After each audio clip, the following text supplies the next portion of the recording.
Meus amados, meus queridos irmãos, que alegria a gente estar aqui no podcast para hoje, nesse dia, gravar o segundo episódio, Estar com Deus. Só tenho a agradecer ao Senhor por esse momento tão especial que Deus nos proporcionou e nos convidou, né? Porque é um chamado do Senhor a gente ter a presença do Senhor, o Espírito Santo de Deus, e Ele nos confiar essa obra de gravar um podcast, de levar essa mensagem a tantos irmãos. E Deus tem falado bastante no meu coração para que a gente possa testemunhar aquilo que Deus fez e sempre está fazendo na nossa vida. E quantas pessoas precisam ouvir essa mensagem? Muitas pessoas caminham pelo mundo num mundo de sofrimento, de solidão, de angústias, de dores. E o Senhor, que fez tanto na minha vida, quer fazer para você, meu irmão, que está nos vendo nesse momento, a mensagem que eu tenho para dizer para você é que Deus é maravilhoso, Deus é o Senhor da nossa vida e Deus pode fazer tudo na sua vida. Ele pode transformar o que está acontecendo nessa hora na tua vida, seja onde tu estiver, seja o que você está fazendo, a dor que você está passando. Olha, eu tenho muitos testemunhos da minha vida de como o Senhor tem operado na minha vida. Eu sou a prova viva que o Senhor faz milagres. E uma coisa muito importante para a gente que caminha no Senhor é a perseverança. Muitos irmãos começam a caminhada e desistem. E o Senhor quer que tu persevere. Quando tu perseverar, a obra vai acontecer. Porque quando a gente persevera no Senhor, vem a paciência, né? Aprender a ser paciente. E o milagre vem da paciência. E hoje estou aqui com meu convidado muito especial. Já vejo a presença no olhar dele, no sorriso. Uma pessoa encantadora, digo, porque a gente fica encantado com a presença do Senhor que está em nós, com o Espírito Santo que transmite essa presença viva em nós. E o Luiz Duarte é uma presença viva do Senhor. E tenho certeza que nós vamos levar essa mensagem, esse testemunho da vida dele, a obra que o Senhor fez na vida dele e está fazendo a todos os dias. Porque o Luiz é a presença do Senhor e eu já agradeço por você ter aceitado o convite. E quero falar um pouquinho do Luiz. O Luiz, nosso irmão aqui, é casado com a Nicole e casou há pouco tempo, deve estar na felicidade tremenda do Senhor, né, nessa benção, porque aquele que é chamado do Senhor, Deus também dá uma esposa de acordo com o varão, né? E com certeza a sua esposa deve ser um presente na tua vida. E o Luiz é diretor de inovação da Prefeitura de Santo Ângelo. Então, Luiz, seja bem-vindo ao podcast, seja agraciado pela presença de Deus e desejo que o que você vai falar, que eu tenho certeza que a inspiração do Espírito Santo vai levar essa mensagem a muitas pessoas que precisam. Amém, amém. Muito obrigado pelo convite também. Vamos ver o que rola hoje, então, né? Estava conversando antes ali para deixar realmente o Espírito Santo conduzir a conversa hoje. Vamos ver o que sai hoje, então. Tá contigo aí. Que bom. Já que é um programa de testemunhas, a gente vai testemunhar a vida. Então, a hora que tu sentir por onde começar esse teu testemunho, vamos deixar o Espírito Santo falar e agir e tocar as pessoas. Gostaria que tu falasse um pouco da sua vida, da onde que você é, para ter as pessoas entender quem que é o Luiz Duarte, da onde que veio, qual que é a sua família, o que que aconteceu na tua vida. Nos fale um pouquinho da onde que você veio. Maravilha, vamos lá então. Eu sempre fui bem reservado quando o assunto era família, sabe? Vida particular. Nunca expus ou abri. Tem gente que acha que eu sou filho único, nem sabe que eu tenho 7, 8 irmãos, nem eu sei quantos irmãos tenho ao total. Tem bastante aí. Não sou de Santo Ângelo, eu sou natural de Uruguaiana, fronteira do estado do Rio Grande do Sul. Eu vim para Santo Ângelo, aqui, né, mais para o norte do estado, em 2016. Vim eu, a minha mãe e mais 2 irmãos somente. Então, veio numa família humilde, mãe solteira, que sem Bolsa Família, sem pensão, batalhou e conseguiu nos trazer até aqui. Hoje formou eu já, formando minha irmã, meu irmão também. Então, apesar de não ser uma base cristã, a família, os valores sempre estiveram presentes, sabe? E hoje, quando a gente olha para a questão da igreja, o pessoal olha bastante a questão do enriquecimento muitas vezes, sabe? Isso acaba sendo um pouco triste. Mas a realidade dos fatos, e pode ser até um pouco chocante isso, é que tu não precisa de Deus para ser rico. Essa é a verdade. Porque existem valores, existem princípios cristãos que tem pessoas do mundo que não conhecem Jesus praticam. E por conta disso prosperam financeiramente ou na família, coisa do tipo. Então, apesar de não vir de uma família cristã, minha mãe não ser convertida ainda, esse ano meu irmão aceitou Jesus, tem mais a minha irmã aí, e mais uns outros, né? Tudo uma caminhada. Apesar disso, os valores sempre estiveram presentes. A verdade, o amor. Então, ela fez uma boa criação, criou bem a gente, graças a Deus. Ali, naquele tempo, de Uruguaiana e Itaqui, foi um período de bastante dificuldade, sinceramente. Hoje, um pouco mais de estabilidade eu tenho agora, do último ano para cá, dos últimos 12 meses, por exemplo, sabe? Nessa caminhada com Cristo, são 4 anos, é bem recente. E, como tu falou, perseverando, sabe? E muitas vezes passar meses, semanas, anos e tu não vê nada mudar, sabe? E tu fala, poxa Deus, nada muda, nada acontece. Eu já estava no terceiro ano seguido de Natal, sempre no Natal assim, eu paro um momento para refletir um pouco na vida. E eu olhava, meu Deus, esse Natal foi a mesma coisa do Natal passado, anterior. Não mudou nada, Deus. Não mudou nada.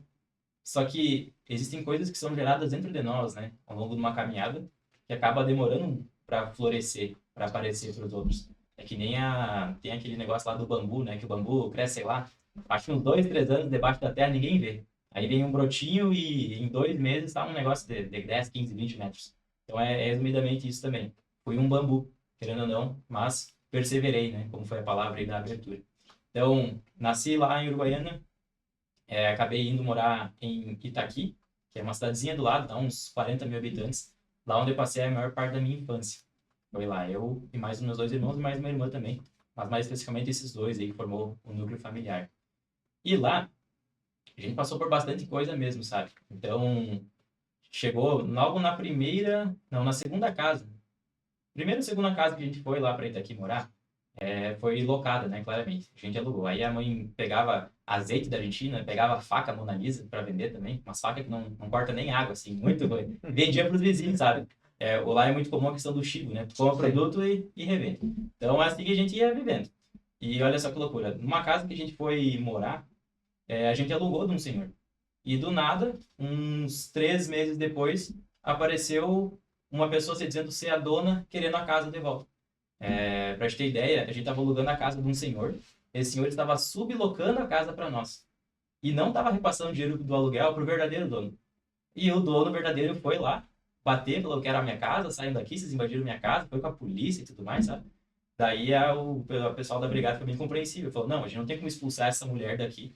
Ela tem 2 filhos pequenos, não tem como. Daí a gente tinha mais ou menos 1, 2 meses para poder sair de lá, mas bem no fim, logo na semana seguinte, a gente conseguiu já morar num novo lar e foi seguindo a vida, né? Então, sempre altos e baixos. Já troquei de casa aí umas 7, 8 vezes, sabe? Agora a gente está colhendo já frutos muito bons, sabe? O Senhor tem ajudado bastante a gente. Que benção, irmão. Falando da tua vida, também recordei a minha história, né? A gente, às vezes, as pessoas nos olham hoje, mas ninguém tem a dimensão de como foi a nossa história. Como a tua família é grande, a minha também, somos em 6, meu pai era da polícia, e começamos uma vida bem difícil. Anos atrás, os policiais não ganhavam tão bem como ganham hoje, porque eu lembro que meu pai trabalhava, minha mãe também morava em Porto Mauá, fazia chibo. Minha mãe, o que ela fazia? Ela fazia guardanapos, ficava às noites lá, fazendo para atravessar o Uruguai e lá comprar farinha, né, para poder nos dar o alimento. Antigamente era bem difícil a questão de se alimentar, né? Muitas passavam necessidade, dificuldade, que hoje não se passa. Dificilmente uma pessoa, né, passa necessidade de alimentos. E antigamente era bem normal isso, então minha mãe sempre trabalhou para ajudar, porque nós éramos 6. Então nós também, casa, também nós não tinha, vivia de aluguel. Então era bem complicado essa vida quando a gente era pequeno, que nem você, foi bem, bem complicado, toda a infância, né? Mas, né, uma coisa que meu pai passou para nós foi que nem passaram para você valores. A gente tinha valores, de ser humano, de caráter, de respeito e valores cristãos também, né? E fomos criados assim, nessa luta, então a gente aprendeu desde cedo a dar valor para as coisas, né? Que muitas vezes depende a criação e como você foi criado e os valores que você tem. Para ter certeza que para ti, um prato de comida tem muito valor. A gente sabe quanto custou, né? Esse é o ponto. Um tênis, hoje em dia a gente sabe quanto custou. Às vezes um tênis é 500 pila, sei lá, 15 dias de trabalho de uma pessoa, sabe? Muitas vezes. Então a gente sabe quanto que custa as coisas, né? Esse é o ponto. Esse é o ponto. E apesar disso tudo, a gente está aí, sobreviveu. Exato. E Deus tem um plano para tua vida, né? E teve um plano para minha vida. E muitas vezes a gente sai do plano do Senhor, né? O original, e a gente se frustra, né? E o que que aconteceu com o Luiz Duarte, né? Tu me falou o início da história. Agora a gente vamos falar um pouquinho, vamos ir um pouquinho nessa caminhada. Isso aí foi tua infância? Como é que foi tua adolescência? O que que aconteceu nessa família para chegar o Luiz Duarte até agora? Aconteceram alguns fatos aí, né, Luiz? Tem uma caminhada. Então a gente foi morar em outra cidade depois, né? E daqui chegamos, passamos por essa situação, mais outros 1 milhão de perrengues aí, até cortar luz. Tem outra história de cortar a ponta de energia depois que passo. E bem no fim, ali pelos 12, 13 anos, aproximadamente 13 anos para ser mais exato, ficava lá no bairro José da Luz, lá em Itaqui, um bairro extremamente humilde, sabe? E a pessoa tomar banho de mangueira na frente de casa, pra gente ter ideia, um pouquinho mais profundo, né? Não ali onde é de fato. Que era uma madrinha que ajudou a cuidar de mim. As minhas férias eu passava lá com ela, na casa dela e tudo mais. Tereza faleceu esse ano agora, faz uns 2, 3 meses. Foi praticamente uma avó para mim, sinceramente. Ela deixava de pagar as contas para fazer festa de aniversário para mim. Então, muito de memórias afetivas que eu tenho, graças a Deus, ela pôde propiciar. Por pleno amor mesmo, sem nada em troca, sabe? Isso é muito bonito. E dentro disso, nessa idade de 13 anos, foi quando a gente começa a se perder um pouco, né? Eu tive bastante babás e me levavam para a igreja uma ou outra vez. Eu tenho algumas lembranças, assim, um tapete de sal, eu lembro, alguma coisa. E na quadrangular também. Então, Deus sempre estava me perseguindo. Sempre tinha pessoas para plantar uma semente, sabe, no meu coração, desde criança até a adolescência. Mas faltou, sabe, um crente chato. Faltou um crente chato para ficar insistindo, vamos para a igreja.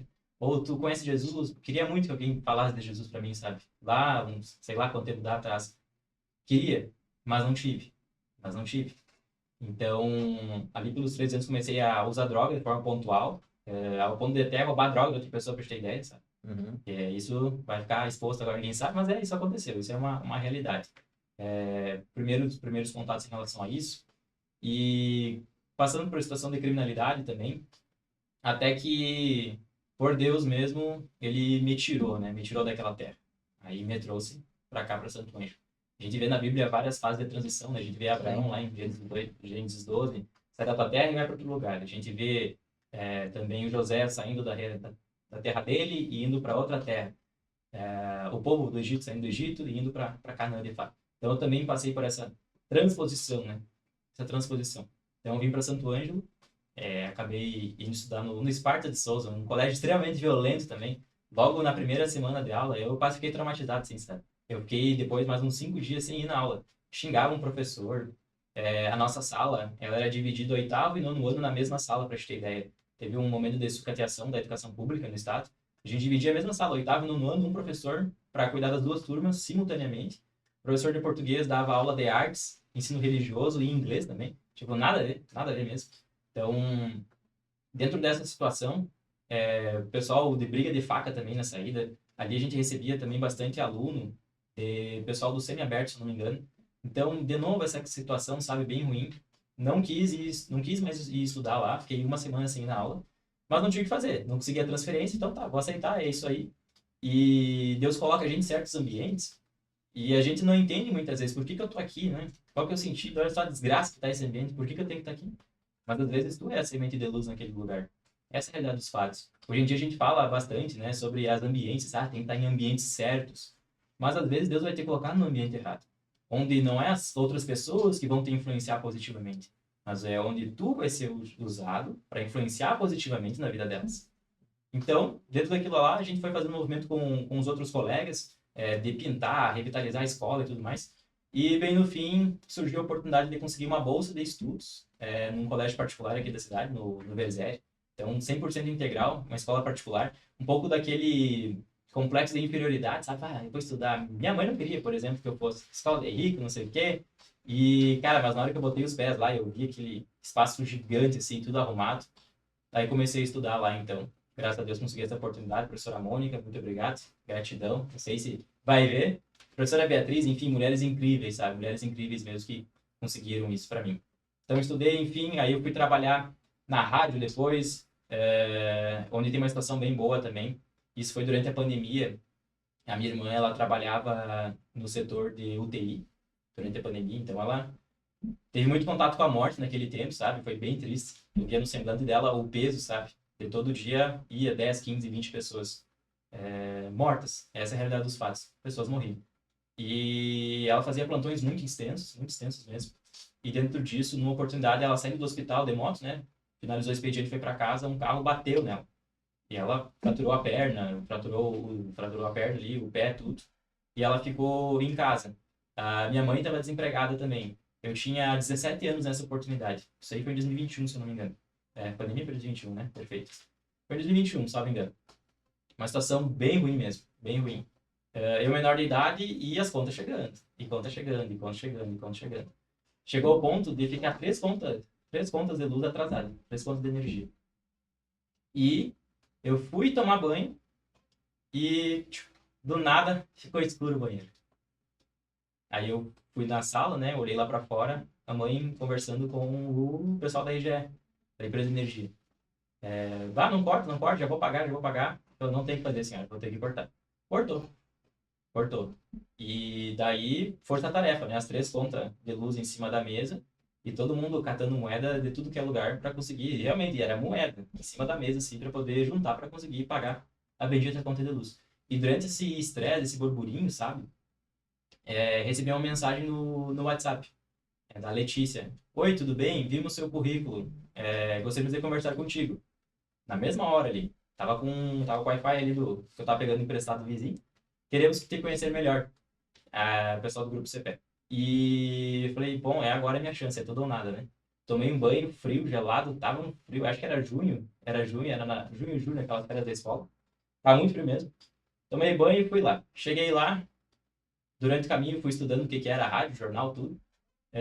Não tinha a bendita vaga de trabalho, não tinha nenhuma. Só queria me conhecer por curiosidade, porque eu tinha entregue um currículo lá um ano antes. Então eu plantei essa oportunidade um ano antes, com 16 anos. Eles acharam legal ali o currículo, inventei um monte de coisa, mas deu certo, né? Deus perdoa. Me chamaram para conhecer, eu falei, bom, não tem vaga, mas eu trabalho de graça, então. Aí vocês, se quiserem me efetivar depois, efetivem. Aí, então bora, então. A Aline falou. Então, comecei a trabalhar, deu 2 semanas, entreguei um relatório. Isso aqui que eu analisei, dá pra gente fazer. Aí, tô indo. Ah, mas tu não vem amanhã? Não, tá com vocês agora, vocês que decidem.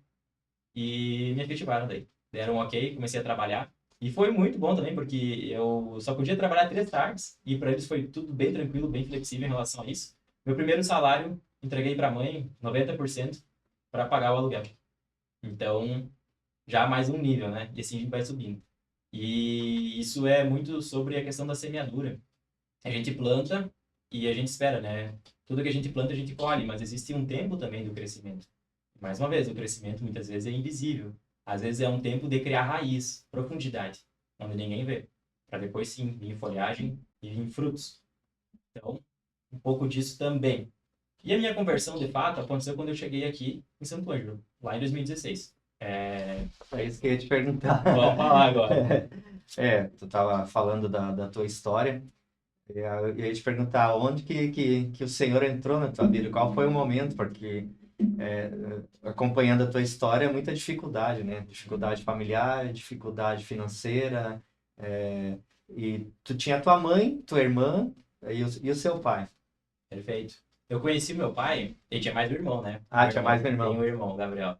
Eu conheci meu pai acho que eu tinha, se em 2015, eu tinha 12 anos, eu acho. Alguma coisa assim. Aí o pessoal fala, né, tá, teu pai, né, não conheci, mas pai é quem cria. Pois é, mas qual o homem que me criou? Nenhum. Então, uma referência paterna eu nunca tive. Nunca tive um padrasto para ser uma referência paterna, ou sei lá, não tive. E durante boa parte da juventude, na pré-adolescência ali, eu ficava buscando apadrinhamento em outras pessoas. Até no meu vizinho, esse podia ser meu avô, né, vamos ver se ele me adota como avô, por exemplo. Ah, esse cara podia ser meu pai, né? Ficava, sabe? Durante a minha infância, como eu não tinha esse representante de casa e eu não ia muito na casa dos coleguinhas, não conseguia entender esse núcleo familiar de pai, mãe e filho. Para mim era a forma natural mãe e filho só, sem ter um segundo auxiliador dentro de casa, sabe? E é realmente muito difícil uma mãe criar filho sozinha, é muito difícil, muito difícil. Então, não fazia falta para mim. Não de forma nítida, né? Mas a Sim. gente sabe todo um processo interno que vai ocorrendo, que acabou desaguando depois da minha adolescência. Então, eu conheci ele com 15 anos só. A gente fez teste de DNA, já sabia que eu era filho dele, né? Não tinha como fugir, era só a cara dele, depois você mostra uma foto, é igual, não tinha como negar. E eu fui atrás, inclusive, para buscar o relacionamento, e hoje a gente se dá bem, tecnicamente a gente se dá bem. Então, toda vez que eu vou para Porto Alegre, ele mora lá, fico hospedado na casa dele, vai vir pro meu casamento agora também. Distância geográfica acaba atrapalhando um pouco, mas hoje a gente tem uma relação saudável de pai e filho. E fez falta, claramente fez falta, sabe? E é o nosso testemunho, a nossa história. Existem certas dores que a gente passa, que quando a gente supera elas, elas se tornam instrumentos de cura. Essa é a realidade, né? Então, pessoas que sofreram abuso, por exemplo, e superaram aquele abuso, conseguem ajudar outras pessoas. Pessoas que acabaram vivendo com a ausência de um pai, curado isso, também conseguem ajudar outras. Então, Deus me colocou essa missão e paternidade a gente vê na nossa geração, que é uma coisa muito forte mesmo, uma dor muito forte e é um problema, de fato. É um problema hoje isso. Mas está superado, graças a Deus. E para te ter ideia, chegou a um nível de barateza da paternidade, que durante a escola ali também, a gente tava vendendo refrigerante, aí eu fiquei com a missão de vender refrigerante. E nessa eu fui num boteco ali comprar uma Schweppes e eu precisava de copo descartável para poder servir o pessoal. Aí o cara me falou, pá, olha, vou ter que te dar os copos descartáveis, porque eu não tinha dinheiro para comprar o copo descartável. Tô sendo um pai para ti. Falei, caraca, tá sendo um pai mesmo. Ele falou, não, um pai então. Chegou a esse nível, sabe? Então, algo já superado agora. Mas que bom. A gente pode perceber que, mesmo na ausência, né, de um pai, tu conseguiu ter uma estrutura junto com a família que sua mãe, né? Exato. Então, acredito que a tua mãe foi pai e mãe para você, para os Exatamente. seus irmãos. E tu falou que teve dificuldades, teve o problema de drogas, né, algumas coisas assim. E para as pessoas que estão nos ouvindo e nos vendo, o que tu diria para, voltando um pouco dessa tua história, depois a gente vai caminhar um pouquinho mais para frente, Perfeito. o que tu diria para um jovem que vai estar nos vendo, que está passando por esse momento, como tu passaste sem pai, uma desestrutura familiar, carência paterna, solidão de uma representação masculina que tu andava procurando né, em vários lugares, vários homens que substituíssem essa figura do seu pai e que muitas vezes tenho certeza que lhe faltou aquela correção, aquele pulso Uhum. firme, aquela identidade, para dizer mesmo, aquele abraço de pai. Muitas pessoas podem estar nessa hora tendo esse mesmo sentimento, essa mesma dor. O que você diria para esses jovens agora? Perfeito. Me vem à mente agora aquela passagem que Jesus fala: Não os deixareis órfãos. Ele fala do Espírito Santo, né? Ah, vou mandar o Espírito Santo para vocês. Mas, de fato, quem não teve a criação de um pai, pode ter certeza, tem o melhor pai do mundo, que é o nosso Pai Celestial, né? É Deus, sabe? Então, mesmo não conhecendo ele, ele sempre esteve presente na minha vida, provendo, protegendo e cuidando. E voltando nesse ponto, mas eu vou voltar para essa para responder, como às vezes o pessoal não sabe também, mas eu venho de matriz de religião africana, por exemplo. É a primeira vez que eu fui batizado na vida, fui batizado na Umbanda, lá no Rio Uruguai, sabe? E o pessoal tenta fazer essa troca também. Coloca a entidade, o orixá, como o teu pai, sabe? Então, meu pai é Ogum, meu pai é Oxalá, e tu fica, sabe, tu muda o norte de, em vez de pedir as coisas a Deus, ou de temer a Deus, tu muda. Tu coloca para um espírito, seja lá, né, a concepção do que seja aí. Então, também aconteceu isso na minha cabeça, sabe? Porque eu não tinha um pai físico, então eu buscava na entidade. Ah, o meu pai é algum que cuida e me protege, sabe? E até tu conseguir tirar isso do teu coração, isso é um processo também. Então, também curado agora, né? Graças a Deus. Mas Jesus fala, não vos deixareis órfãos. Então, se você não teve pai, o melhor pai do mundo, ele já está contigo. Essa é a verdade dos fatos. E é um processo também aceitar essa verdade e entender isso. Porque pode uma mãe se esquecer de um filho, né? Mas o Senhor não esquece dos seus, sabe?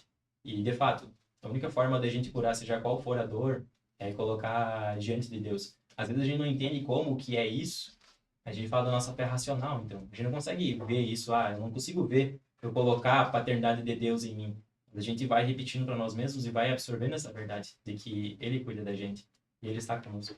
Então, o meu pai, né, o Miguel terreno e nosso Senhor Deus, que me criou, me cuidou, sempre protegendo.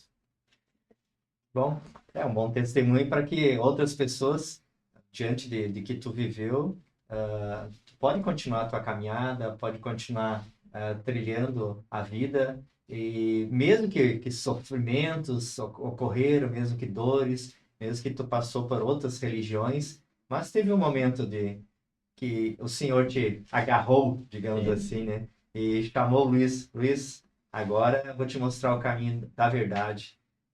Aquele primeiro amor, como é que foi? Não sei se tu quer falar nesse momento, sobre esse primeiro amor de Deus, que eu acho uma das coisas mais preciosas, né? Quando a gente está aí no mundo, quando tu sente aquele primeiro amor de Deus, assim, tudo que tu nunca sentiu, tenho certeza que naquele momento o Senhor te chamou e quando tu sentiu esse primeiro amor, tu nunca mais voltou. Exatamente. Eu aceitei a Jesus e tive uma dormência desses 4 anos, então, até realmente levar a sério, sabe? E entender de fato a palavra. Logo que eu cheguei na cidade, no mesmo dia, dia 23 ou 24 de abril, eu estava ajudando na mudança. Daí, simplesmente, eu parei assim na porta, né? No arco da porta, me encostei na parede e falei, cara, não tem sentido nada disso. Nada disso tem sentido. Santos, nada tem sentido isso aí. Religião, nada, nada. Eu acho que é isso. Só existe um Deus e é Ele que eu vou servir. E eu fiz uma oração, então, ali naquele momento. Deus, eu vou servir a Ti a partir de agora. E agora em diante eu vou servir a Ti. Então, foi de fato na carência de pessoas para me ajudar, me mostrar o caminho. O próprio Espírito Santo, então, colocou no meu coração que só existia Ele. Isso aí aconteceu, segui meu dia normal, minha vida normal. Mas deu um ambiente estressante dentro de casa. No outro dia, cara, pensa numa paz, assim, sabe? De tu conseguir acordar com paz. Mais uma vez, não é fácil uma mãe criar 3 filhos sozinhos, então todo dia minha mãe tinha uma certa irritabilidade. E era compreensível isso. Ao ponto de eu chegar a orar pedindo a Deus que ele me entristecesse no dia para que minha mãe não ficasse irritada. Olha só que loucura na cabeça da criança isso, né? Então eu preferia que eu ficasse triste, achando que isso compensaria a tristeza da minha mãe, sabe? E eu fazia essa oração sempre. E eu, naquele dia, não precisei fazer mais isso. Porque começou a ter paz dentro de casa, sabe? Então, eu era o embaixador de Cristo dentro daquele lar. Agora eu saí de casa, não sou mais, mas ficou meu irmão também. Então, a partir daquele momento, cara, a gente passou a ter paz dentro de casa. Ainda ficava com o coração meio dividido, porque tinha muita crença, muitos anos na cabeça, martelando sempre as mesmas doutrinas. Mas aconteceu outras situações mais pra frente depois, na juventude. E simplesmente um desejo da presença de Deus por entender que não fazia sentido ficar se embriagando, não fazia sentido ficar só correndo atrás de trabalho, não fazia sentido ficar correndo atrás de mulher, não fazia sentido isso, porque eu olhava, poxa, o que vai ser de mim daqui a 10, 15, 20 anos? E eu acho que toda pessoa que está no mundo, que estiver assistindo esse podcast, tem que se perguntar isso. Se eu seguir fazer o que eu estou fazendo hoje, que tipo de homem eu vou me tornar? Ou que tipo de mulher eu vou me tornar daqui 30, 40 anos? Então, olhando para frente, eu entendi que tudo isso era vão. Tudo isso era vão. Não tinha sentido nenhum nisso. Então, eu tinha uma colega, congregava na igreja, perguntei para onde é que era, comecei a ir, frequentar, não entendia, eu cheguei lá, o pessoal falando em línguas, eu falei, meu Deus, que loucura Que é essa? bando de louco! Aonde fui me enfiar? Não, e tudo escuro, e a gente tem muito aquele estereótipo da igreja, pelo menos para mim era, né? Todo mundo eterno, né? Com umas bíblias desse tamanho. Qual que é a igreja que tu... Eu fui na quadrangular. pra gente entender. Isso, na quadrangular, a primeira vez que eu fui, na Juventude Strong, que tinha lá, do pastor, e tinha acho que era o Diego, que era o líder dos jovens lá. E eu fui, meu Deus do céu, que loucura, tudo escuro, já quebrou o padrão, galera usando as roupas oversized, né, que tá na moda ainda, uns LED, o pessoal um charamanaia lá, tudo enlouquecido. Eu falei, que loucura, eu não entendi nada, né, mas seguindo. Aí eu acabei recebendo um convite do colega de trabalho e comecei a ir na Batista. E a partir de então, aí sim, aí começou as pauladas. Quando que foi isso que tu foi para Batista? Que época? Isso 21, 22, 23, eu acho. Eu acho que foi em 2023, não sou bom com data, mas foi em 23. 23, 24, 25. Aproximadamente isso. Comecei a congregar lá e sendo exposto ao evangelho, não sabia que era célula também. E o pessoal acha que célula é um modismo de hoje em dia, mas na verdade a igreja primitiva já se reunia dentro das suas casas, né? Hoje eu tenho uma célula, eu gosto de balaca, né? Então é small group, não é célula, né? Agora eu sou do pessoal estranho, né? Moderno. Mais moderno agora. Então tem uma gurizada muito boa lá. E comecei a viver o sobrenatural e ver coisa sobrenatural de Deus, sabe? Só que eu ainda tenho um teor de incredulidade no meu coração muitas vezes. Pelo menos eu tinha, até passar por essa situação. De falar, meu Deus, os caras viram o mar se abrir, tem gente que vê cego voltar a ver, e gente se curada de câncer, e eu só vejo isso no Reels, só vejo isso de testemunho de pessoas falarem, eu não vejo o sobrenatural. Poxa, é difícil acreditar assim, né, Deus? Sim. Eu falei pra Deus, isso faz uns 3 meses. É difícil acreditar assim. Olha, é difícil acreditar. Eu falei. Olha, Pode falar. posso te dar um testemunho que, como a gente falou anteriormente, antes de a gente começar o programa, eu já fui, tempo atrás, que nem você, eu fui chamado, fiquei 10 anos na igreja, e nesses 10 anos levei a palavra em 4 estados do Brasil. A gente pegava retiros, orava pelas pessoas. Fui morar em São José dos Campos, São Paulo. E isso que tu falou, através das orações, eu já vi pessoas ser curadas de câncer. Deus, a gente estava orando, tinha um diagnóstico, a pessoa ia ser operada, a irmã dela nos pediu uma oração, e a gente orou ali, o grupo orou, a gente começou a orar, e aí Deus falou que estava curando naquele momento. A irmã estava em Minas Gerais, nós estávamos em São Paulo, e aí foi pedido, antes dela fazer cirurgia, para ela fazer um novo exame. E ela fez e não tinha mais nada, com cirurgia marcada. Já vi muitas coisas do Senhor. Legal. Então, como tu falaste, assim, Deus opera, Deus faz. A gente não fez nada, apenas orou, né? O Senhor que estava ali usou para dar fé daquela irmã que pediu oração e fez o milagre acontecer. Então, Deus faz. Isso eu tenho a maior certeza que Deus faz. Várias coisas aconteciam através da oração e continua acontecendo, né?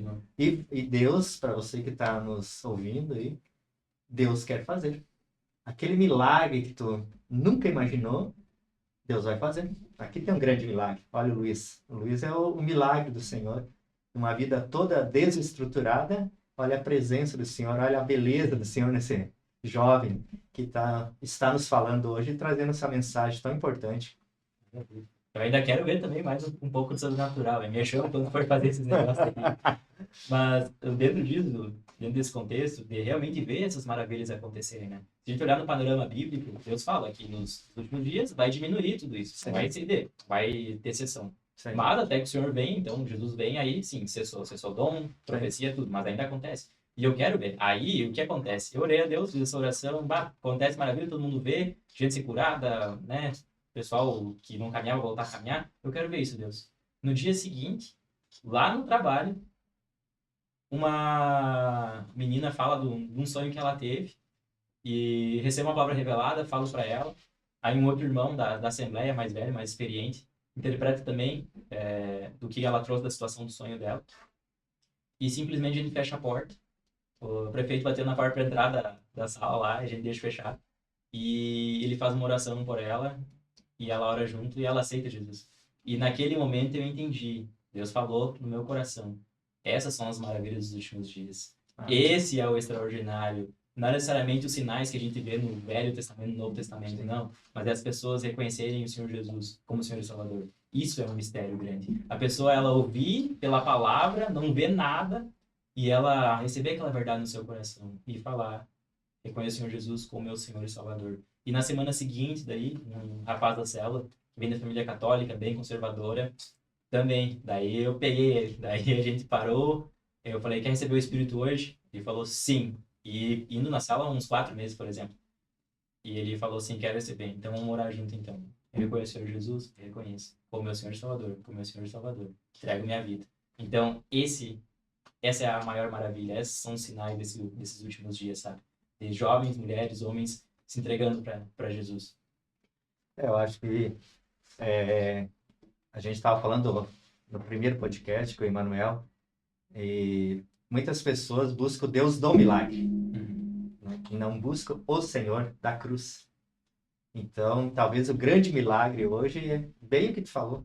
As pessoas às vezes estão procurando milagres, procurando Deus que realiza coisas na sua vida, mas não estão buscando o Senhor dos milagres. Então, aceitar Jesus nos tempos que a gente está vivendo hoje, jovens que nem você, eu acho que é o maior milagre. É o maior milagre a gente ter essa fé no Senhor dia a dia, porque muitas religiões hoje é modismo. As pessoas buscam Deus por modismo. Muitas igrejas, elas se adaptam ao perfil das pessoas. Muitas igrejas, um estudo para tornar a igreja de acordo com aquele público que eles desejam que estejam naquela igreja. Mas essa não é a igreja de Cristo. Se a gente olhar, é a humildade, a simplicidade. Onde que Jesus nasceu? Né? Menor cidade, mais pobre. A mais pobre. Deus não, Jesus não fez nada esplendoroso assim para sua chegada, Deus, né? Como é que ele entrou lá no templo lá de burrinho? Então, Deus nos ensinou através do seu filho a simplicidade, a humildade, as coisas simples, né? A vivência familiar, essas coisas tão pequenas e às vezes as pessoas estão buscando coisas grandiosas, né? E Deus hoje, acredito bem o que tu falaste, hoje é a conversão. O maior milagre que a gente pode perceber é o milagre da conversão. Eu acho que uma pessoa que se entrega verdadeiramente para Deus e que busca o Senhor nos tempos que a gente está vivendo hoje, que é oferecido a todo momento, tudo. A internet te oferece, é só um clique, né? Basta um clique e te dá acesso ao que tu imaginar. Então, uma pessoa que foge de todos esses cliques, né, que basta um clique, né, para você pecar, basta um clique para você se prostituir, basta um clique para qualquer coisa, é apenas um clique. E você conseguir segurar a sua mão, teu dedinho ali no celular, né, girando, girando, girando, escolhendo, né, e o algoritmo, né, se você clicar ali, vai vir direto aquilo que você clicar. E como que eu vou sair disso tudo, né, hoje? E o mundo te oferecendo, os amigos te oferecendo. Então, hoje, a gente ser cristão, e cristão verdadeiro, aquele cristão da palavra do Senhor, não por modismo, né? Porque buscar Deus no domingo apenas, e o resto da semana viver a sua vida ao bel prazer do mundo, é fácil. Exato, exato. Você falou sobre o algoritmo, eu consegui converter o meu, cara, faz umas 2 semanas só. Agora não dá pra ver Reels, né? Eu começo a ver Reels, eu começo a chorar daí, porque começa aí, enfim, não dá mais pra ver agora, sabe? Consegui fazer com que o celular seja um instrumento de bênção, sabe? Porque a maldade tá no nosso coração, né? Essa é a realidade. Então a gente pode usar isso aqui pro mal quanto pro bem. Assim como uma arma, a gente usa pro mal ou usa pro bem também, pro bem, né? E realmente, a conversão é o grande feito desse século. Esse ano, na FIRE, a gente começou, então, FIRE é a rede de jovens, né, da igreja. A gente começou o Ministério de Evangelismo. Tudo começou na questão social, na verdade. Deus tocou no meu coração aquela passagem de 1º ou 2º Tiago sobre a verdadeira religião é aquela que cuida do órfão e da viúva. Então, eu fiquei isso na minha cabeça. Falei com a Nicole, né? Nicole, vamos fazer a parte social? Vamos! Né? Aí, também foi ministrada em relação a isso. Estava meio inseguro em fazer, e Deus falou com ela, deu uma pedrada nela, ela aceitou. A gente trouxe para o Mael, aprovado. A gente começou, então, a fazer evangelismo de rua. Fizemos a cartilha, reunião com o pessoal, e a gente começou a ir para a rua. Então, a cada 15 dias, estava uma frequência maior antes, a gente vai para a rua para abordar as pessoas e falar de Jesus para elas. Essa é a realidade. É a forma mais natural, forma apostólica, né? De 2 em 2, o pessoal não quer falar, bate os calçados e vai embora, se manda. Mas aquelas pessoas que dão oportunidade, então, a gente explora e aproveita bastante. E a gente acabou também cuidando, então, do evangelismo. E eu não sou evangelista, essa é a realidade dos fatos. Não sou. Hoje, quando a gente fala sobre a questão das vocações, né? A gente tem na mão, isso aqui o pastor Hermínio, ele fala bastante, isso aqui é legal. Questão são 5 ministérios, correto? Então, a gente tem o mestre, né? Que ele esquadrinha, vai lá a fundo, né? Consegue lá a fundo na escritura para entender. A gente tem o dedo da aliança, que é do pastor, né? Pastor e sua igreja, assim como Cristo e sua igreja. Então, o dedo do compromisso, o pastor. A gente tem o evangelista, que vai na frente de todos, né? Que abre caminho. A gente tem o dedo indicador, que indica, que expõe, que mostra o destino, que é o ministério profético, do apontar, né? Do expor. e a gente tem o dedão aqui, que toca todos os outros, e tem um pouco de todos os outros, que é o ministério apostólico. Eu não sou evangelista. Para eu, e olha só, o pessoal sabe que eu sou bem extrovertido e me comunico muito bem, mas, cara, chegar numa pessoa do zero, abordar ela, realmente é uma coisa que eu tremo na base, essa é a realidade. Mas tem uma infinidade de homens e mulheres conosco ali que fazem isso muito melhor do que eu, sabe? Então, eu abri caminho, mas os verdadeiros evangelistas é o pessoal que está no time. De realmente falar com a pessoa, orar com ela, se realmente o que a pessoa está sentindo, sabe? A pessoa ir na igreja, se apaixonar por Jesus, isso tem acontecido já. E eu não estava conseguindo enxergar tudo isso, porque eu estava vendo só a partir do que eu estava fazendo nos meus evangelismos. Eu estava esquecendo toda uma equipe que estava indo para a rua se dedicando a isso. E pessoas, a gente fez uma reunião geral, então, e eles dando testemunho. Cara, a vez que eu mais chorei na vida foi mês passado agora, na questão dos testemunhos. De orar pelas pessoas. Teve irmão também que ajudou uma mulher que recém tinha perdido o neto. Cara, é uma loucura, uma loucura. E a gente vê que é Deus quem está operando, porque não é por habilidade humana, é pessoas que nunca tiveram experiência nisso também, sabe? Uhum. Mas que se entregaram e resolveram fazer. E às vezes Jesus parece tão acessível para nós, mas no evangelismo que eu estava fazendo, aqui na cidade mesmo, fui falar de Jesus para uma pessoa e não é somente a questão de ele não reconhecer Jesus, mas de o fato de nunca ter ouvido falar a palavra Jesus, não conhecer o nome. No caso foi um muçulmano. Eu falei, opa, tudo bom? Ah, sim, quero te fazer um convite. Tu conhece Jesus? Ele falou, que Jesus? Aí eu falei, Jesus, cara, Jesus Cristo, sabe? Ele falou, não, não sei. Aí eu falei, qual que é a tua religião? Ele falou, ah, eu sou muçulmano. Aí eu falei, ah, beleza, é o Isa, porque eu sei que é o Isa, né? Ele falou, que Isa? Não conheço. Nem no nome, em árabe, ele sabia quem que era, sabe? E, poxa, a gente acha que tá tão na mão, mas tem gente que, de fato, não conhece. Que não conhece nem o nome do cara, sabe? Então, a gente tem feito esse trabalho. E também a gente faz um trabalho muito forte com as crianças, né? Voltando à questão da palavra de Tiago. E muitas vezes a gente não fala nada para as crianças. A gente faz pintura facial, ou leva um doce, faz uma brincadeira, ou um teatro. Mas Deus, se a gente for analisar nas escrituras, nós somos cartas vivas. Então, muitas vezes a gente não precisa nem falar. A forma como a gente age, se comporta, já fala muito mais do que 1000 palavras, né? Do que a gente ficar falando da boca para fora. Às vezes a gente fala pelo excesso até. E, poxa, se a gente deixar uma percepção positiva de que ser crente não é um negócio de bicho de 7 cabeças, ou não é um negócio gótico nem nada, a criança poder crescer lá na sua juventude, ela aí, tranquila e segura numa igreja, sabendo que tá tudo bem, que são pessoas normais, isso já tá, valeu a pena, sabe? Os evangelismos com as crianças. E elas terem a convicção de que o pessoal da igreja é legal, é bacana. E vai lá e tem uma experiência boa, porque é impossível tu não aceitar Jesus se ele não for bem apresentado. Um Jesus bem apresentado, que é resumidamente o que está aí na Bíblia, não inventar nem nada, não mentir, é impossível não se apaixonar, porque é muito simples. E como tu falou, né, lá em Nazaré, em Belém, na verdade, ele nasceu. É muito profética a Bíblia, porque Belém significa em hebraico Bet, que é casa, né? Betel, e Lehem, que é pão. Então, casa do pão, ele é o pão vivo que desceu do céu. Sim. E durante 30 anos ali, o cara conseguiu não ser percebido, um Deus que não foi percebido durante 30 anos. Ou seja, ele não era, né, não resplandecia, não era sobrenatural, ele era um cara simples. Sim. Ele ficou 30 anos escondido numa cidade pequena, ninguém percebia. Tanto que na sua própria cidade o pessoal desconfiava, será que é ele mesmo? Porque pode vir alguma coisa boa de lá? Sim. João 1, pode vir alguma coisa boa de lá? E veio, sabe? Então é uma simplicidade muito grande e a gente tem que se pautar pela simplicidade, a gente não precisa inventar moda. Hoje, ou melhor, uns 2 anos atrás, eu fiz um treinamento, é muito bom coach, inclusive, apoio, eu fiz lá o método Cis Paulo Vieira, e eu fiquei, caraca, olha só quanto elemento bacana que dá para aplicar nas pregações, né? Sim. Então, eu buscando padrões do mundo para aplicar na pregação ou para aplicar na igreja, quando tem que ser o contrário, a gente tem que pegar padrões da igreja e aplicar no mundo. Entende? A gente fica invertendo os valores, cara, a gente não precisa pegar padrões do mundo para deixar Deus, Jesus mais bonitinho, não. A gente entrega a verdade nua e crua e é impossível, porque é o Espírito que faz. Então a gente apresenta e deixa o Espírito trabalhar. Se for ele trabalhou em mim. Ninguém pregou, ninguém ministrou para mim, ninguém botou a mão na minha cabeça. Não. Eu estava em casa, Jesus ministrou, o Senhor ministrou meu coração a verdade, de que só existia um Deus e que era o seu Filho. E daí em diante começou toda a obra, né? Sim. É uma coisa que tu falaste.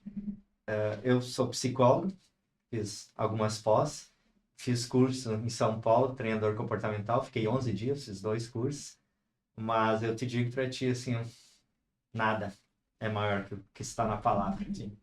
porque a palavra, ela é como uma faca afiada, né? Ela é cortante, ela penetra, ela vai além do nosso entendimento. Então, se a gente só usar a palavra de Deus, basta. E através da palavra, a unção do Espírito Santo. Eu acredito, como tu falaste, nos últimos tempos, Deus nunca teve tão presente através do Espírito Santo. Eu vejo o mover do Espírito Santo agindo grandiosamente nesses últimos tempos e a palavra do Senhor penetrando aqueles corações que se abrem. Então, tu pode fazer todos os cursos de coach, pode fazer todas as experiências, ter todos os estudos, mas agora, se tu não tiver a unção do Espírito Santo, né, não vai acontecer. E nada a gente faz por obra nossa, né? Então, o que Deus quer de nós, né? A humildade, a simplicidade, que nós o buscamos de corpo, de alma e de espírito. É como tu, eu também, a gente fica tentando coisas humanas, buscando coisas fora, fica fugindo de um chamado do Senhor, buscando prazeres e coisas fora da presença do Senhor, né? Nossa carne grita, nosso desejo grita, nossa carência grita, né? Mas demora às vezes, né, para a gente entender que está tudo aqui na palavra. Sim. E através da palavra e o mover do Espírito Santo. Né? E quem faz, né, a gente não faz nada, a gente está aqui deixando, né, e pedindo que Deus use da nossa infinita miséria que nós somos, né? A gente é muito miserável. E que Deus possa usar da nossa miséria para levar algo para as pessoas. E outro dia eu estava vendo uma pregação que o pastor falou, o pastor da Mevan, né, falando que um homem foi convidado para fazer uma pregação e ele preparou tudo muito bonito, toda aquela pregação, e chegou lá, ele botou um papel na Bíblia. E chegou lá e sumiu aquele papel, ficou apavorado e procurava, não achava. E ele entrou em desespero e começou a chorar, abaixou a cabeça e chorava copiosamente. Quando ele olhou para frente, toda a igreja estava chorando e o Espírito Santo estava tocando pelo choro. Para a gente entender tudo isso, você que está nos vendo, a gente não faz nada. Até no choro, Deus toca. Para entender que a gente é miserável. Meu irmão, a gente não é nada. Se a gente tentar usar alguma coisa de nós, não vai acontecer. E quando tu falou ali, me tocou o coração, né? Que a gente, como cristão, a gente muitas vezes não percebe, não analisa o próprio Senhor, né? Se ele ficou 30 anos se preparando, vivendo uma família, assim, tem duas coisas importantes, né? A família é tudo que a gente precisa, né? Viver em família é tudo que o Senhor quer. E a segunda é a espera, né? Porque a gente tem muita ansiedade, né? As pessoas começam a caminhar com o Senhor e quer que tudo aconteça agora. Jesus ficou 30 anos. 30 anos. Eles estão no preparo. José também ficou 13 anos ali na adolescência, né? Até os irmãos mandarem ele para ser escravo, mais 13 anos. Enfim, só depois dos 30. A gente vê Moisés também. 40 anos, aí acontece o que acontece, né? Do assassinato, vai pro deserto com o Jetro, né? Seu sogro. Mais 40 anos, depois volta. Enfim, Abraão também, ele tinha 90 e poucos anos quando foi chamado, 87, alguma coisa assim. E a gente é tão imediatista, né? E a rede social também, ela ajuda bastante nisso. Porque quem vê palco não vê bastidor. Então, às vezes acaba julgando pela aparência.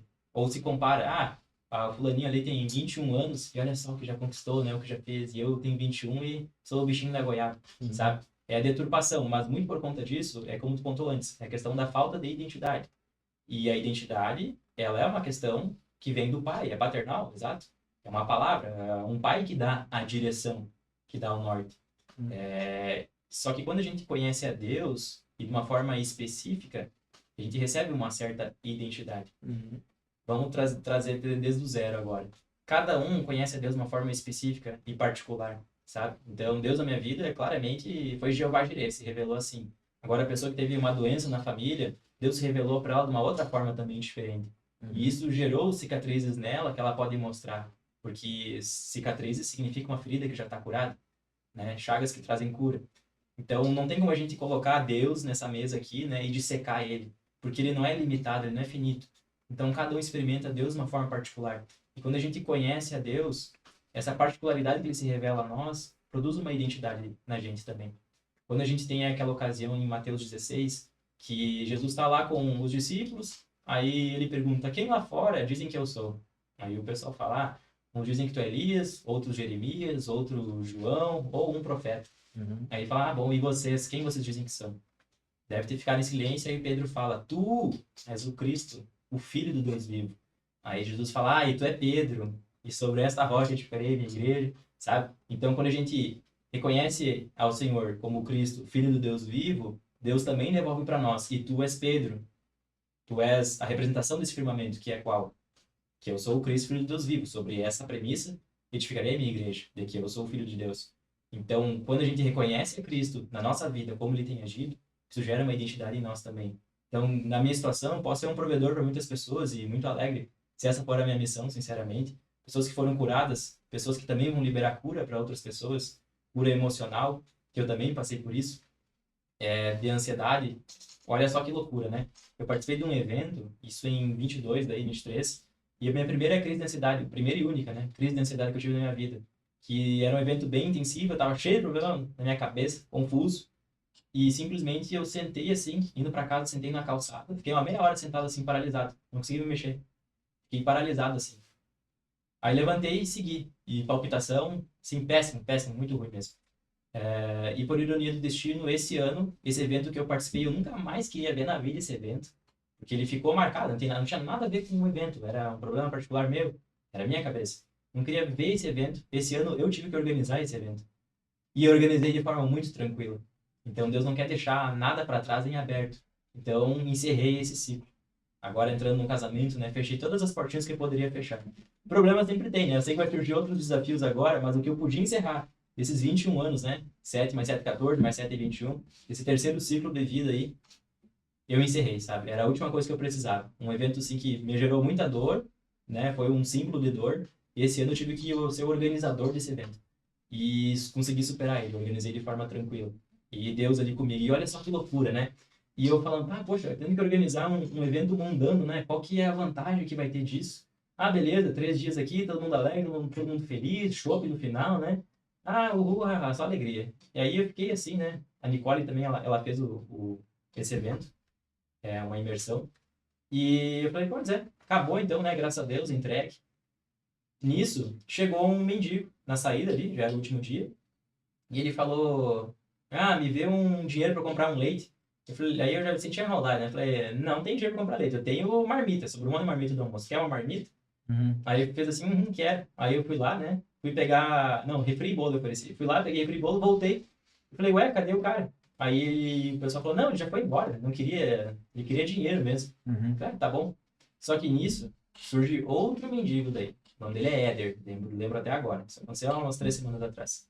O Éder chega. Isso era de noite, né? Meio-dia eu tinha almoçado, comi uma marmita inteira. E comi mais uma, só que tinha muito arroz. Sobrou arroz na marmita. E eu botei fora. Chegou o Éder com uma marmita debaixo do braço. Era a minha marmita que estava debaixo do braço dele. Com arroz. Ele balançou o arroz assim. Eu falei, meu Deus do céu. E na hora que ele chegou assim, já tava com o olho cheio de lágrima ele. E eu falei, tu quer um refrizinho? Quer um refri? Aí ele nem respondeu. Ele só falou assim, eu tava conversando com outro menino ali atrás e o nome dele era Daniel. E Daniel é o nome do meu filho, que eu perdi ano passado. Daí me deu um choque, assim, porque Daniel é o nome que eu coloquei diante de Deus, que eu quero que seja o nome do meu filho, do meu primeiro filho. E eu falei, tá, beleza, e conta mais. Ele falou, eu tenho mais 3 filhos agora, aí eu vou levar essa marmitinha agora aqui pra comer com eles, porque é aniversário de um deles hoje. Eu falei, não, meu amigo, não vai ser assim, não seja por isso. Daí eu fui lá dentro da cozinha, peguei mais 3 marmitas, 3 marmitas, peguei na sacola, levei lá pra ele e falei, me dá essa marmita aí. Peguei a marmita, que era minha mesmo, que eu tinha comido. E toma essa marmita nova aqui. Aí eu falei, posso orar por ti? Aí coloquei a mão sobre ele, a gente orou, né? Que Deus tirar o peso do luto, que Deus mudasse a história dele. Aí ele me deu um abraço, fiquei com aquele cheiro de mendigo, né? Me abraçou aqui, despedi ele. E a gente segue em oração agora. Só fala um pouquinho, como é que tu conheceu a tua esposa? Acho que a gente falou várias coisas, né? A última pauta, eu gostaria que tu falasse, porque é importante para muitos jovens, né, que estão nos ouvindo, nos vendo. É importante uma pessoa tão jovem, que já casou, e cristão. Como é que tu conheceu a tua esposa? Como é que foi essa presença da tua esposa que Deus trouxe. Com certeza ela foi bem escolhida pelo Senhor para ti, né? A Nicole. Sim. E sabe que antes de me conhecer, ela era uma mulher muito de oração.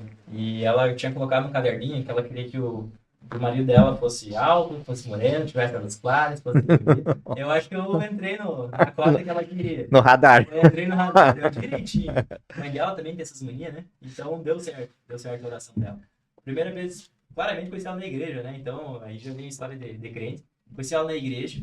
Primeira vez que eu vi ela, a primeira impressão que eu tive foi, meu Deus, que mulher brava. Não mostrou sorriso, né? Mas ela é bem simpática, é um amor de pessoa. Mas ficou assim, meu Deus, que mulher brava. Aí, isso foi no rede de adolescentes, né? Que não tinha a rede de jovens formalizada como é hoje. Aí, beleza, passou alguns meses ali depois. E eu não queria namorar, porque eu já tinha tido um relacionamento anterior. E é muito bem também, menina super gente boa, família maravilhosa. Só que aí que entra um ponto, né? Como eu não tinha um núcleo familiar formado, estruturado, eu via na família dela como a minha família. E no momento que isso é tirado, era como se eu tivesse entrado num certo luto. E esse luto é dependência emocional. Então, é como se a minha família tivesse sido tirada de mim, sabe? Sim. Então, era uma dor muito grande, sabe? De não conseguir aceitar o término. Mas, no fato, não era necessariamente ela, mas era a família dela que me doía, a falta da família dela, que eu via como minha família. De ter mais estabilidade, um pai, uma mãe, sabe? Então, eu não queria saber de namoro. E eu via a Nicole no início como uma inimiga da minha ex-namorada. Olha que loucura. Dá o ponto da gente estar sentado na mesa e eu de lado, assim, sabe?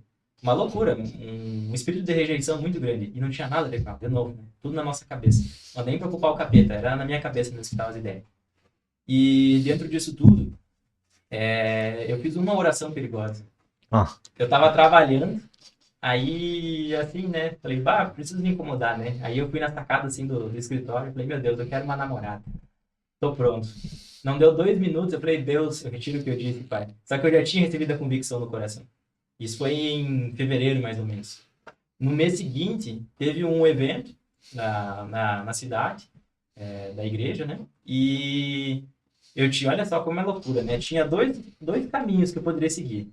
Coisa muito tosca, né? Mas eu iria numa pizzaria ou eu iria na outra pizzaria. Numa pizzaria tava a Nicole. Na outra pizzaria não tava a Nicole. E todos os amigos convidando para ir na outra pizzaria, que tava a turma, né? E eu fui na pizzaria que eu não tinha ninguém conhecido. E por algum motivo eu sentei na mesa junto com ela. E a gente começou a conversar, tudo mais. E logo ali na primeira semana, eu já falei, sinto que vamos casar. Já lancei essa de primeira. Corajoso. Corajoso, né? E conversei com o pai dela e a mãe dela. E muito bom ter a presença de um pai dentro disso, né? Primeira vez que ela foi na minha casa para apresentar ela para minha mãe, o pai dela me chamou para dentro do carro e falou, olha só, tu escuta bem aqui. Tô deixando minha filha em tuas mãos, não sei o quê.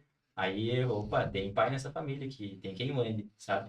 Aí eu falei, beleza. Então sempre tive muito temor e respeito à família dela como um todo. Então a gente namorou 1 ano e 1 mês, pedi ela em casamento, noivamos não sei quanto tempo, acho que 1 ano de noivado agora. Casamos semana passada e agora, esse sábado agora tem a festa, sabe? Então foi nesse sentido. E como eu tava ainda magoado, né, com problema emocional, de fato, eu comecei a namorar com ela por obediência e entender que tinha propósito de Deus ali. Porque eu não tinha paixão por ela logo no primeiro, segundo, terceiro mês. E ela sentia essa rejeição, sabe? Eu não tinha paixão. Eu decidi começar a namorar com ela por obediência. Por obediência. E me expus a falar com o pai dela e tudo mais. E tudo isso era bem desconfortável, claramente. Tem que expor toda a minha vida e muitos outros detalhes que eu não trouxe aqui. Mas eu fiz por obediência. Sim. E hoje eu colho a recompensa disso. Porque, de fato, não existe metade laranja, né? Né? A tampa da panela. Mas a gente se complementa fortemente, sabe? E é pra vida toda, sinceramente. Agora, já nos primeiros 5 dias de casado, muita coisa já começa a fazer sentido também, sabe? Então, brevemente, esse é o testemunho do nosso casamento. 21 anos, ela 20, vai fazer 21 agora em novembro. Opa, perdão, em dezembro. Vai brigar comigo depois, 21 de dezembro, quase natalina. E o pessoal falando bastante, né? Ah, mas vocês já moram junto há quanto tempo, né, pra casar? Imagina, nem mora junto ainda. Inclusive, não tá morando junto comigo ainda. Só vai começar semana que vem. Ou o pessoal falando, casando muito novo, não sei o quê. Mas é isso, né? O que eu vou fazer? É o estilo de vida da gente, é meio doido mesmo. E qual que é a garantia de morar junto com a pessoa antes, de que o relacionamento vai ser melhor? Muito pelo contrário. Porque foge do padrão de Deus, né? Com certeza. Luiz, Que bom ter você no nosso segundo podcast. Uma pessoa abençoada. Eu vejo o brilho, olhando bem dentro dos seus olhos, Espírito Santo. Aí há muito Deus, há muita presença de Deus, muita presença do Espírito Santo. Tu tem esse olhar iluminado. Tenho certeza que a tua obra, a cada dia, vai acontecer na vida das pessoas. Vai ser um testemunho teu casamento. Teu filho, Daniel. Daniel, vamos ver se vem, hein? Eu acho que Vai vir, vai vir com certeza. A gente sempre, aqui no programa, a gente sempre ora, faz uma oração. Gostaria que o outro programa, eu fiz a oração. Hoje eu quero que você faça uma oração. Vamos fazer uma oração para as pessoas que estão aí nos vendo, principalmente para os jovens. Aquilo que o Espírito Santo tocar teu coração, tu faça, por gentileza, uma oração, para que as pessoas sintam o que tu sentiu, essa presença de Deus que tu estás trazendo e traz dia a dia na tua vida, para tantas pessoas, como tu falaste, para as crianças, para os jovens, enfim. Deixo para ti fazer essa oração nesse momento. A gente está caminhando para o final do segundo podcast. Maravilha, vamos lá então. Senhor nosso Deus, nosso Pai, te damos graças, Senhor. Obrigado, Senhor, por esse momento. Senhor, meu Deus, eu oro, Pai, para que haja um despertar nessa geração, Deus, em nome de Jesus, que tu venha levantar, Senhor, homens e mulheres, Senhor. Homens e mulheres, Pai, que tenham feridas, Pai. Homens e mulheres, Senhor, que estejam curados, Pai. E que venham a liberar a tua cura e o teu amor, Deus. Vem levantando, Senhor. Vem ressuscitando, Pai, aqueles que se perderam, Deus. Vem chamando pelo nome, Pai, o Filho pródigo, Deus. Em nome de Jesus. Pedimos a Ti, Senhor. Vem buscando as Tuas ovelhas perdidas, Pai. E levanta, Senhor. Levanta, Senhor. Levanta homens, levanta mulheres, Deus. Vem despertando no coração, Pai, a convicção de que Tu é Deus, Senhor. Tu é Deus, Pai. Sabemos disso, Senhor. Em nome de Jesus, Pai. Vem visitando todas as famílias agora, Pai. Vem ungindo, Senhor. Vem trazendo um batismo de paternidade, Deus. Independente da idade, homens de 40, 50, 60 anos, Pai, que ainda não conseguiram superar ou não tiveram cura nisso, que o Senhor venha trazendo convicção no coração deles de que Tu é Pai, Senhor, sempre presente, que eles não poderiam ter Pai melhor do que Tu, do que a Tua presença, Deus. Que o Senhor, Pai, venha protegendo e selando o corpo, mente e espírito das famílias, das crianças, Pai, das crianças aqui, Deus, em nome de Jesus. Pedimos a Ti, Pai, que o Senhor venha trazendo força e fortalecendo a mão, Senhor, e a mente de mães e famílias, Senhor, que estão hoje, Senhor, desamparadas, mas Tu não as desamparas, Deus. Que elas tenham essa convicção e paz em seu coração de que Tu és, Senhor, sempre presente, Deus. Em nome de Jesus te entregamos, Pai. Amém. Amém. Glória a Deus. Como o vaso na mão do oleiro, essa era a palavra de hoje, né? Então, que com certeza Deus conduziu para esse momento, como Deus te quebrou, te moldou, te transformou e está trabalhando todos os dias na sua vida, na sua esposa. E queremos pedir que Deus abençoe todos os irmãos e as irmãs, as famílias que estão nos assistindo. Que Deus te guarde, Deus te abençoe, Deus faça resplandecer a sua presença na sua vida e que o Espírito Santo te envolva de uma maneira maravilhosa, que o Espírito Santo possa te curar, trazer todo o amor, todo o carinho que você sempre desejou. E é isso que eu desejo para você que está nos vendo. Gratidão, Deus vos abençoe.